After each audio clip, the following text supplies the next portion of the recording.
మహబూబాబాద్ జిల్లా దంతాలపల్లి మండలం గున్నేపల్లిలో ఆసరా పెన్షన్ పంపిణీలో అవకతవకలపై అధికారులు విచారణ ప్రారంభించారు. స్థానిక పోస్ట్ మాస్టర్, పంచాయతీ కార్యదర్శులు కలిసి అక్రమాలకు పాల్పడ్డారని అధికారులు గుర్తించారు.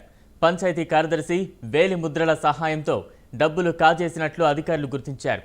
ఇప్పటివరకు సుమారుగా 2,80,000 రూపాయల పైనే డబ్బులు మాయం చేసినట్లు గుర్తించారు. చనిపోయిన వారి జాబితాను రికార్డుల్లో పొందుపరచకుండా వచ్చిన పెన్షన్ను కాజేసినట్లు విచారణలో తేలింది.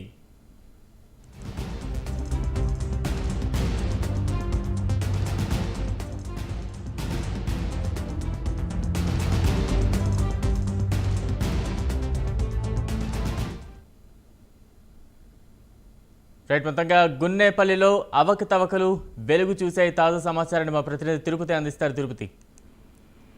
బలరాం, మహబూబాబాద్ జిల్లా దంతాలపల్లి మండలం గన్నెపల్లిలో ఆసరా పెన్షన్ అవసరాలపై అధికారులు విచారణ కొనసాగిస్తున్నారు. స్థానిక పోస్ట్ మార్టం సంబంధించుకోవచ్చు. పంచాయతీ కార్యదర్శి ఇద్దరు కలిసి ఈ వ్యవహారానికి ఒడిగట్టడం తెలిసింది. పంచాయతీ కార్యదర్శి వేలిముద్ర సాయంతోనే డబ్బులు కాజేసినట్టు స్థానికులు ఫిర్యాదు చేశారు. ఇప్పటి వరకు సుమారుగా 2,80,000 రూపాయలు పైగా డబ్బులు మాయమైనట్టు తెలిపిన పరిస్థితి. చనిపోయిన వారి జాబితా రికార్డులను పొందుపరచకుండా వారికి వచ్చినటువంటి పెన్షన్ ను కాజేసినట్టు అధికారులు గుర్తించారు. ఇంకా విచారణ కొనసాగుతుంది.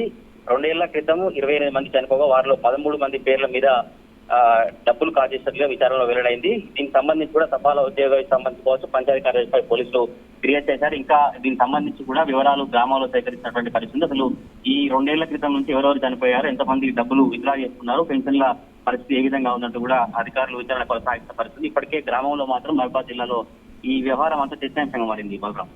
Right, thank you Tirupati.